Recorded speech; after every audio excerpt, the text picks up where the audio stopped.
बिस्मिल्लाहिर्रहमानिर्रहीम। अस्सलाम वालेकुम डियर स्टूडेंट्स। टुडे आज हमारा टॉपिक है फ्रिक्शन। ये क्लास 9 के चैप्टर नंबर 3 का एक टॉपिक है फ्रिक्शन। आप लोगों से रिक्वेस्ट है कि आप लोग मेरे यूट्यूब चैनल को सब्सक्राइब करें।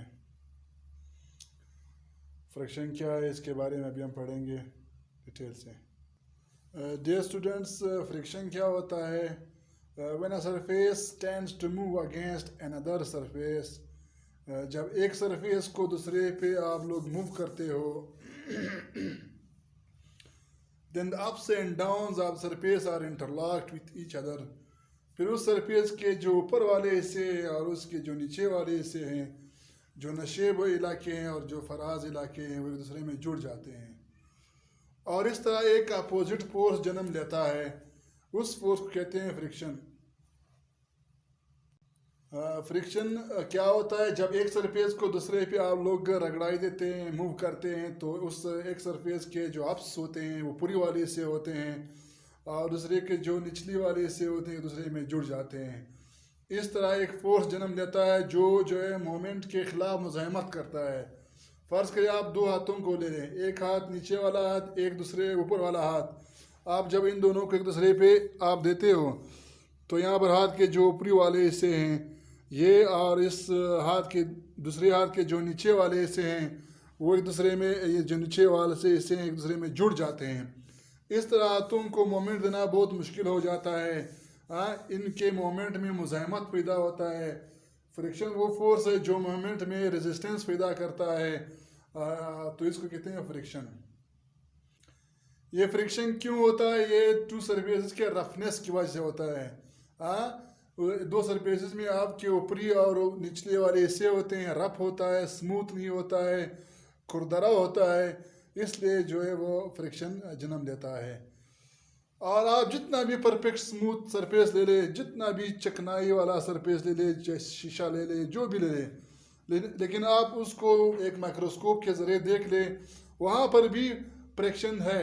Therefore it is unavoidable. Friction को नहीं रोका जा सकता है। There is no perfect smooth surface. आपके पास कहीं भी किधर भी कोई सरफेस स्मूथ नहीं होता है।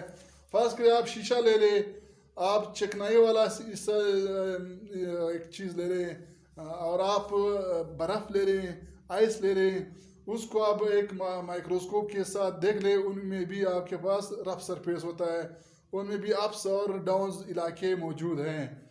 तो फ्रिक्शन क्या होता है?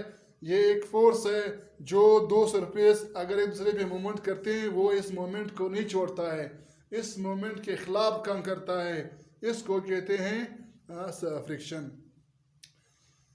When a surface tends to move against another surface, then the ups and downs, ups and downs इसको कहते हैं चुगड़ जाइना और बुक जाइना।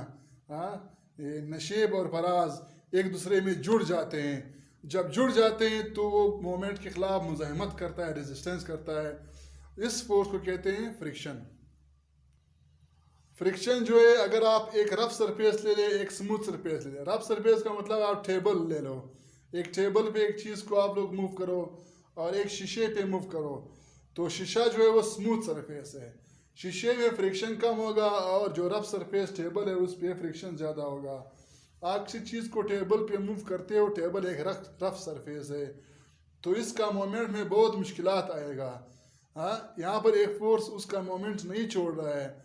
जबकि आप इसी चीज़ को आप एक शीशे पे मूव करो तो वहाँ पर जो रफ सरफेस उसके मुकाबले में फ्रिक्शन कम होगा। तो फ्रिक्शन जो है रफ सरफेस पे ज़्यादा होता है, स्मूथ सरफेस पे कम होता है। इसके बाद हम फ्रिक्शन की किस्में पढ़ेंगे, अकसाम पढ़ेंगे, टाइप्स पढ़ेंगे। फ्रिक्शन के टाइप्स पढ़ेंगे, उसमें पहला टाइप है स्टैटिक फ्रिक्शन। स्टैटिक नाम से ज़ाहिर है कि रेस्ट को बोलते हैं, साकिन चीज़ को कहते हैं। इसको हम स्मॉल FS से डिनोट करते हैं। यहाँ पर छोटा उसके सबस्क्रिप्ट में जो है S लिखा हुआ है, तो ये फ्रिक्शन आप स्टैटिक या स्टैटिक फ्रिक्शन को शो करता है। When a force is applied on a static body, कहता है अगर कोई जिस्म खड़ी है, कोई बॉडी खड़ी है, उस पर आप एक फोर्स अप्लाइड करते हो तो इस दौरान भी फ्रिक्शन होता है। वो फ्रिक्शन जो है उसकी मोमेंट के खिलाफ होता है, उसको मूव करने नहीं देता है, उसको हरकत करने नहीं देता है। इस किस्म के फ्रिक्शन को कहते हैं स्टैटिक फ्रिक्शन। अगर कोई बॉडी आपके पास पड़ी हुई है, आप उसको मोमेंट देना चाहते हैं तो उस के जो रेस्ट पोजीशन में जो फ्रिक्शन जन्म लेता है, डेवलप होता है, उसको कहते हैं स्टैटिक फ्रिक्शन। हाँ, कोई बॉडी रेस्ट में है, आप चाहते हैं उसको मैं मूव करूं, तो इस दौरान जो फ्रिक्शन उस पर अमल करता है, उसको रोकता है, उसको बोलते हैं static friction. Its magnitude is equal to external force. इसका मैग्नीट्यूड जो है एक्सटर्नल फोर्स के इक्वल है। क्यों इक्वल है? फर्स्ट करें आपके पास एक्सटर्नल फोर्स 10 न्यूटन है, तो ये जो है भी 10 न्यूटन फोर्स उस पर लगाता है, और ये फोर्सेस एक दूसरे पे जो है कैंसिल करते हैं। ये पीछे की जानिब अपना जोर लगाता है, और आप जो फोर्स लगाते हो वो आगे की जानिब जोर लगाता है। ये बाकस है, माचस से मैं इसको यहाँ से मूव करता है, ये मेरा फोर्स है, तो वहाँ फ्रिक्शन जो है इसके अपोजिट डायरेक्शन में फोर्स लगाता है। कहता है इन दोनों का जो मैग्नीट्यूड हो वो इक्वल होता है। जब इक्वल होता है तो ये मूव नहीं करता है। अगर आपका एक्सटर्नल फोर्स ज़्यादा हो गया, उससे ग्रेटर हो गया, तो फिर ये जो है मूव करेगा। तो यहाँ पर जो है स्टैटिक फ्रिक्शन में F S is equal to F, जो स्टैटिक फोर्स है वो एक्सटर्नल फोर्स के इक्वल होता है, बट अपोजिट इन डायरेक्शन। लेकिन डायरेक्शन में ये एक दूसरे के अपोजिट होते हैं। इसको हम डिनोट करते हैं F S is directly proportional to R. कहता है स्टैटिक फ्रिक्शन जो डायरेक्टली प्रोपोर्शनल टू आर है। आर रिएक्शन ऑफ सरफेस है। आर क्या है? रिएक्शन ऑफ सरफेस है। यहाँ पर मैंने एक ब्लॉक लिया हुआ है, टेबल पे ब्लॉक रखा हुआ है। ब्लॉक का जो वेट है वो उसके नीचे फोर्स लगाता है, और वेट के मुकाबले में जो फोर्स है वो ऊपर, इसको आर बोलते हैं। जब भी कोई चीज़ टेबल पे पड़ा हुआ हो तो वो उसका वेट नीचे की जानिब फोर्स लगाता है। उसके रद्द-ए-अमल में, उसके रिएक्शन में एक फोर्स जन्म लेता है, उसको आर बोलते हैं। रिएक्शन ऑफ सरफेस, सरफेस भी उस पर एक फोर्स लगाता है, उसको आर बोलते हैं। और ये फ्रिक्शनल फोर्स यहाँ पर लेफ्ट साइड जानिब जो है जोर लगाता है। अप्लाइड फोर्स जो है वो राइट। जब आप इस पर अप्लाइड फोर्स लगाते हो, आप इसको खींचते हो, ये इस जानिब, ये आपके पास इस जानिब जो है लेफ्ट साइड की तरफ फोर्स लगाता है, और ये दोनों मैग्नीट्यूड में इक्वल होते हैं। तो आर क्या है? रिएक्शन ऑफ सरफेस है। कहता है स्टैटिक फ्रिक्शन जो है वो डायरेक्टली प्रोपोर्शनल है, यानी आपके पास रिएक्शन ऑफ सरफेस जितना ज़्यादा होगा, स्टैटिक फ्रिक्शन ज़्यादा होगा। आपका टेबल जो है, जो फोर्स बुक पे लगाता है, ब्लॉक पे लगाता है, वो अगर ज़्यादा हो तो स्टैटिक फ्रिक्शन ज़्यादा होगा, वो अगर ज़्यादा नहीं हो तो कम। यही आप बोल सकते हैं, अगर स्टैटिक फ्रिक्शन ज़्यादा है तो रिएक्शन ज़्यादा होगा, अगर स्टैटिक फ्रिक्शन कम है तो रिएक्शन कम होगा। और प्रोपोर्शनलिटी का साइन ख़त्म करने के लिए आप हमेशा, मैंने उस दिन भी बताया था, प्रोपोर्शनलिटी का साइन ख़त्म करने के लिए, प्रोपोर्शनलिटी का साइन ख़त्म करने के लिए हम इक्वल का साइन लगाते हैं। उस दिन भी मैंने बताया था। और यहाँ पर एक कांस्टेंट लगाते हैं हमेशा। जब भी आप प्रोपोर्शनलिटी का साइन ख़त्म करते हो, इक्वल का साइन लगाओ, बराबर का साइन लगाओ, और एक कांस्टेंट लगाओ। यहाँ पर ये जो म्यू, इसको म्यू बोलते हैं, म्यू एस, ये कोफिशिएंट ऑफ स्टैटिक फ्रिक्शन है। म्यू माना कोफिशिएंट है ऑफ स्टैटिक फ्रिक्शन, और ये इसका इक्वेशन है। और अगर आप इस तरह भी लिखते हो, F S directly proportional to W, पहले एफ एस डायरेक्टली प्रोपोर्शनल था टू आर, यहाँ पर अगर इस चीज़ को आप इस तरह भी लिखते हैं, क्योंकि आर और डब्ल्यू एक दूसरे के बराबर है। आर बुक का ब्लॉक का वेट है, डब्ल्यू उस ब्लॉक का वेट है, आर उसका रिएक्शन फोर्स है, रिएक्शन ऑफ सरफेस, ये दोनों इक्वल होते हैं। तो हमने इस आर की जगह डब्ल्यू लगाया, और आप डब्ल्यू की जगह एम जी लिख सकते हो, क्योंकि W is equal to M G. Weight है, वेट हमेशा मास और ग्रेविटेशनल एक्सेलरेशन का प्रोडक्ट होता है। ये वेट है, वेट हमेशा मास और ग्रेविटेशनल एक्सेलरेशन का प्रोडक्ट होता है। इस डब्ल्यू की जगह आप एम जी लगाओ, इसको ख़त्म करो, आप म्यू एस लगाओ। इस चीज़ को आप इस तरह भी लिख सकते हो, क्योंकि जब आप इसका न्यूमेरिकल हल करते हो, सोल्व करते हो, कभी कभी ये इक्वेशन हम यूज़ करते हैं, तो कभी कभी ये यूज़ करते हैं। ये हमारे पास स्टैटिक फ्रिक्शन होगा। अभी अगर आप यहाँ से म्यू एस का वैल्यू निकालना चाहते हैं, तो म्यू एस और आर एक दूसरे से मल्टीप्लाई हो रहे हैं। म्यू एस का अकेला छोड़ दो, या आर यहाँ पर मल्टीप्लाई हो रहा है, यहाँ पर आके डिवाइड हो जाएगा, तो ये आपके पास म्यू एस का वैल्यू आएगा। जब भी आपसे न्यूमेरिकल्स में पूछा जाए कि म्यू एस, तो आप एफ एस अपॉन आर लिखो, और इसका कोई यूनिट नहीं होता है, क्योंकि ये भी एक फोर्स है, फोर्स का एक यूनिट न्यूटन है। ये आर भी एक फोर्स है, ये इसका यूनिट भी न्यूटन है। ये एक दूसरे से कैंसिल होते हैं, लिहाजा इसका कोई यूनिट नहीं होता, ये कांस्टेंट है, इसका यूनिट नहीं होता है। आप अगर म्यू एस निकालना चाहते हैं, म्यू एस को अकेला छोड़ दो, ये यहाँ पर मल्टीप्लाई हो रहा है, उधर जाके एफ एस के नीचे आ जाएगा, आपके पास म्यू एस का ये वैल्यू आ जाएगा। इसके बाद दूसरा टाइप है लिमिटिंग फ्रिक्शन। लिमिटिंग फ्रिक्शन इसको उर्दू में बोलते हैं इंतहाई फ्रिक्शन। ये फिर क्या होता है, ये भी मतलब स्टैटिक फ्रिक्शन की तरह होता है। जब आप किसी the maximum amount of friction generated by the surface on the body, जब आप एक बॉडी आपके रेस्ट में है, आप उसको मूव करना चाहते हैं, हरकत देना चाहते हैं, तो वो ज़्यादा से ज़्यादा फोर्स जब लगाता है, उसकी फोर्स की इंतहाई वैल्यू, मैक्सिमम वैल्यू को बोलते हैं लिमिटिंग फ्रिक्शन। आप बॉडी पे फोर्स लगाते हैं, वो मूव नहीं हो रही, वो मूव नहीं हो रहा, आप मजीद फोर्स लगाते हो, मजीद फोर्स लगाते हो, मजीद फोर्स लगाते हो, अभी बिल्कुल ये मोमेंट के करीब जा रहा है, मूव तो नहीं हुआ, बिल्कुल मोमेंट के करीब जा रहा है।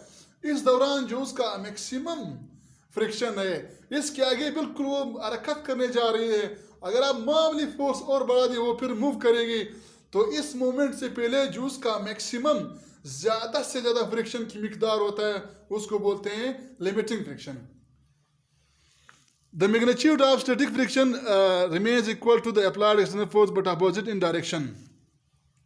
कहता है ये भी जो है आपके पास the magnitude of limiting friction, इसका मैग्नीट्यूड भी जो है एक्सटर्नल फोर्स के इक्वल होता है, क्योंकि ये अभी तक मूव नहीं हुआ है, ये अभी तक मूव नहीं हुआ है।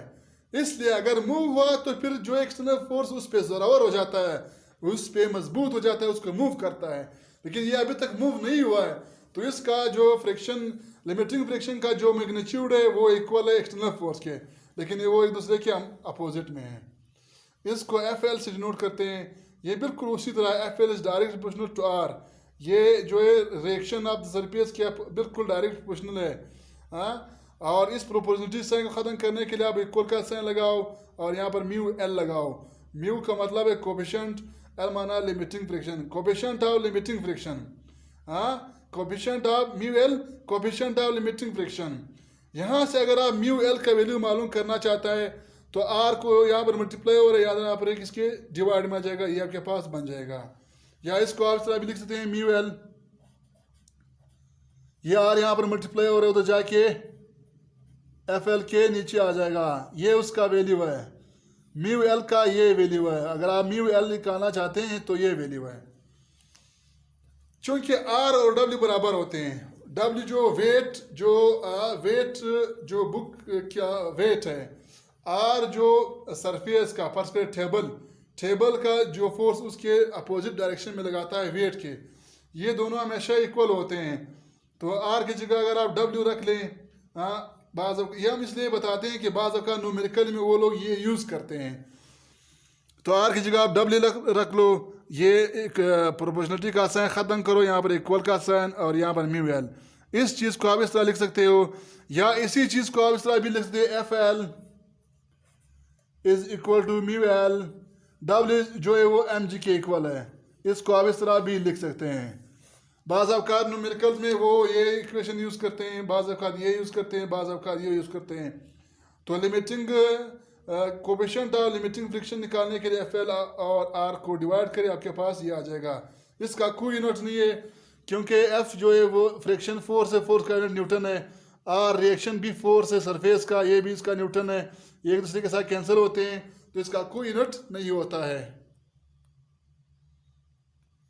इसके बाद काइनेटिक फ्रिक्शन या इसको स्लाइडिंग फ्रिक्शन भी कहते हैं, स्लाइडिंग फ्रिक्शन भी कहते हैं। ये फिर क्या होता है, it comes to play just after the beginning of movement of the body when external applied force is sufficient to move a body on a long surface. कहता है जब आप किसी बॉडी, अगर कोई बॉडी रेस्ट में स्टैटिक पोजीशन में, आप उस पर फोर्स लगाते हो, एक्सटर्नल फोर्स अप्लाइड करते हो। When external force is applied, जब आप एक्सटर्नल फोर्स अप्लाइड करते हो, उसका मिकदार जो है वो आपके पास अपोजिट फोर्स से ज़्यादा हो जाता है। जब आप उस पर फोर्स लगाते हो एक हद तक वो मूव नहीं करती है, फिर एक ऐसा स्टेज आ जाता है जब आपका एक्सटर्नल फोर्स जो है वो ज़्यादा हो जाता है और फ्रिक्शनल फोर्स जो है वो कम हो जाता है। इस दौरान बॉडी मूव करती है, तो बॉडी जो ही मूवमेंट शुरू करती है, इस दौरान भी फ्रिक्शन होता है। जितने भी बॉडीज मूव करते हैं उनके खिलाफ फ्रिक्शन अमल करता है। रोड पे कोई बॉडी मूव कर रहा है तो फ्रिक्शन होता है, रोड और टायरों के दरमियान फ्रिक्शन होता है, हवा का फ्रिक्शन होता है, जो भी बॉडी मूव करता है इस दौरान भी फ्रिक्शन होता है। इस फ्रिक्शन को बोलते हैं काइनेटिक फ्रिक्शन। इसको डिनोट करते हैं एफ ऑफ के से। ये कब होता है? जो ही आपकी body beginning of moment of the body, जो ही बॉडी मूव करे, मोमेंट शुरू करे, इस दौरान मोमेंट कब शुरू होता है? जब आपका एक्सटर्नल फोर्स जो है वो ज़्यादा हो जाता है। आपका एक्सटर्नल फोर्स जो है वो स्टैटिक फ्रिक्शन से ज़्यादा हो जाता है तो बॉडी मूव करती है। बॉडी के मोमेंट के दौरान भी एक फोर्स अमल करता है जो बॉडी के मोमेंट में दरार डालता है, बॉडी के मोमेंट को रेजिस्ट करता है। उस फोर्स को बोलते हैं काइनेटिक फ्रिक्शन। इसको हम एफ के से डिनोट करते हैं। F K is directly proportional to R. आप इसको रिमूव करें तो इक्वल का साइन आ जाएगा।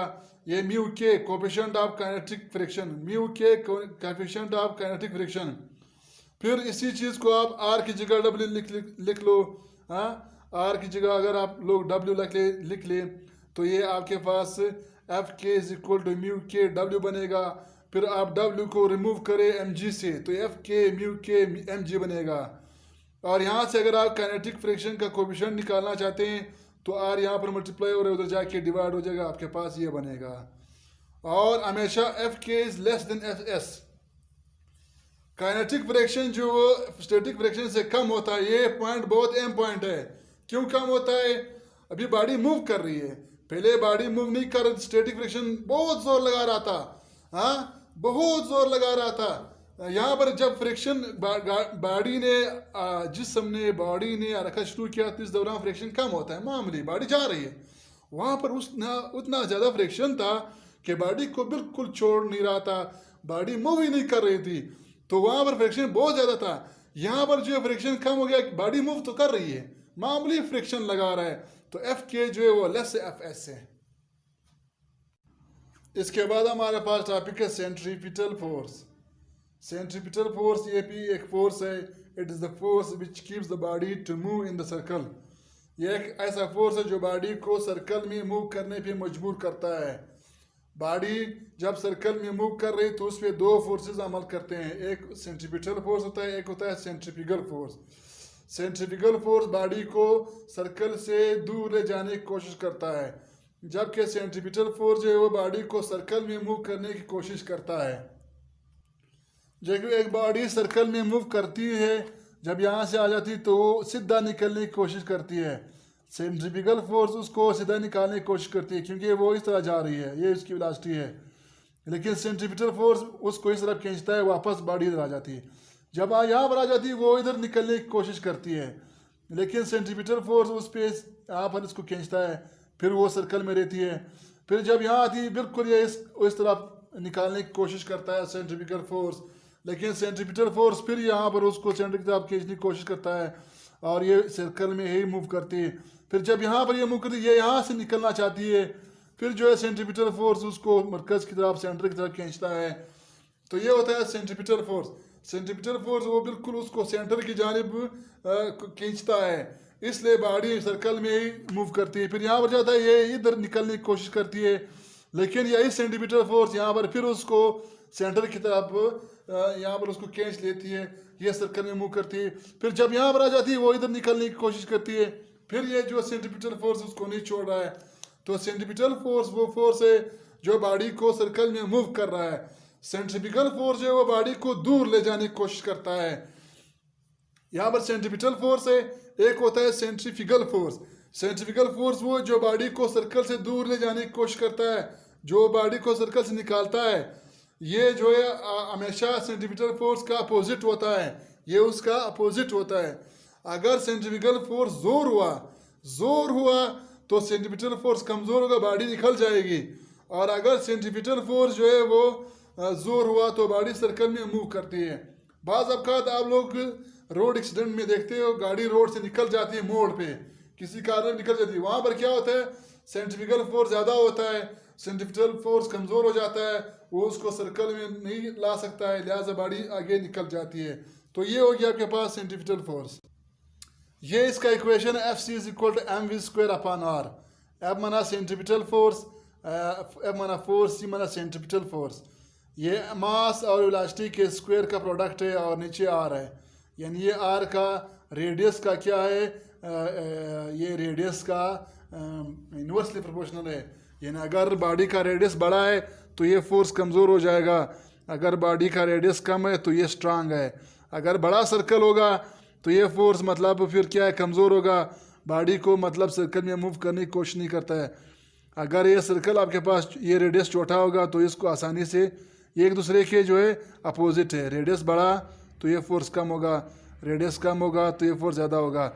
एम जो है मास को डिनोट करता है, वी जो है वेलोसिटी को मूव करता है। ये इसका इक्वेशन है। आगे जब हम काम करते हैं वो हम सेंट्रीपिटल एक्सेलरेशन को निकालते हैं।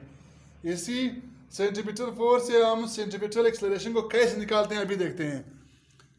एफ हमेशा किसके इक्वल होता है, एम ए के इक्वल होता है। न्यूटन का दूसरा कानून क्या कहता है, F is equal to M A. आप इस एफ के नीचे सी लिखो, इस ए के नीचे सी लिखो, क्योंकि अभी हम सर्कल में मूव कर रहे हैं। ये किसके लिए, जब आप स्ट्रेट लाइन में मूव करते हो। अभी हम सर्कल में मूव करते हैं तो एफ हमारे पास सी होगा, एफ सी होगा, ए जो है ए सी होगा। हम इस एफ सी की जगह एम ए सी लगाते हैं, क्योंकि F equal to M A और F C is equal to M A C. इस एफ सी की जगह आप एम ए सी लगाओ, M multiply by A C, centripetal acceleration. ये एम और ये एम दूसरे के साथ कैंसिल हो जाते हैं। ये एम और ये एम आपके पास कैंसिल हो जाते हैं। A C is equal to V square upon R, ये गलती से आया है, A C is equal to V square upon R. ये हमारे पास सेंट्रीपिटल एक्सेलरेशन है। अगर न्यूमेरिकल में आप सेंट्रीपिटल एक्सेलरेशन मांगा गया तो आप वी स्क्वायर और आर को डिवाइड करें, वेलोसिटी ले लो, उसका स्क्वायर ले लो, आर पे डिवाइड करो। अगर आपसे सेंट्रीपिटल फोर्स मांगा गया तो आप एम उठाओ, एम की वैल्यू पुट करो, वी की वैल्यू अगर 4 है 4 का स्क्वायर ले लो, अगर 10 है 10 का स्क्वायर ले लो और रेडियस पे आप डिवाइड करो, आपके पास सेंट्रीपिटल एक्सेलरेशन फोर्स आएगा। ये फोर्स है, इसका यूनिट क्या होगा, न्यूटन होगा। ये एक्सेलरेशन है तो इसका यूनिट क्या होगा, मीटर पर सेकंड स्क्वायर होगा। इसका यूनिट क्या होगा, मीटर पर सेकंड स्क्वायर होगा। सेंट्रीपिटल एक्सेलरेशन निकालने के लिए वी स्क्वायर अपॉन आर वाला फार्मूला आप यूज़ करें, आप आसानी से निकाल सकते हैं।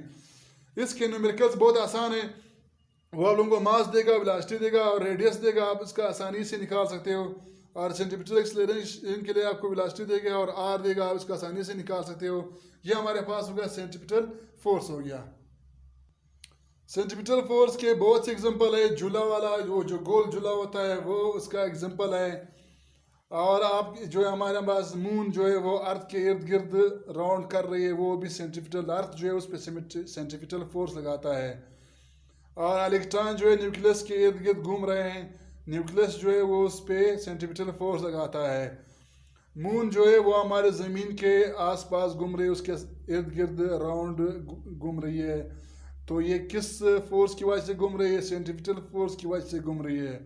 इलेक्ट्रॉन जो है वो न्यूक्लियस के इर्द गिर्द घूम रहे हैं, ये भी सेंट्रीपिटल फोर्स की वजह से घूम रहे हैं। इसके बाद नेक्स्ट वीडियो में इसी चैप्टर का नेक्स्ट वीडियो फिर मैं दूंगा, उसमें मैं आपको इसके न्यूमेरिकल्स बताऊंगा, सारे न्यूमेरिकल्स सॉल्व कराऊंगा। जो मुश्किल न्यूमेरिकल्स है वो मैं सॉल्व कराऊंगा, जो आसान है वो आपके लिए छोड़ दूंगा। तो इस चैप्टर के जितने भी न्यूमेरिकल्स है, 6-7 न्यूमेरिकल्स है, उसमें 4-5 मैं करवा दूंगा। तो आप नेक्स्ट वीडियो में फिर इसका इंतज़ार करें। नेक्स्ट वीडियो हमारे पास पार्ट 3 होगा। इस चैप्टर का पहला पार्ट हमने पढ़ा था न्यूटन्स लॉज ऑफ मोशन थे। सेकंड पार्ट में हमने फ्रिक्शन पढ़ लिया और सेंट्रीपिटल फोर्स पढ़ लिया, सेंट्रीफ्यूगल फोर्स पढ़ लिया। और तीसरे वीडियो में मैं आपको इसके न्यूमेरिकल बताऊंगा कि इसके न्यूमेरिकल हम कैसे सॉल्व करेंगे।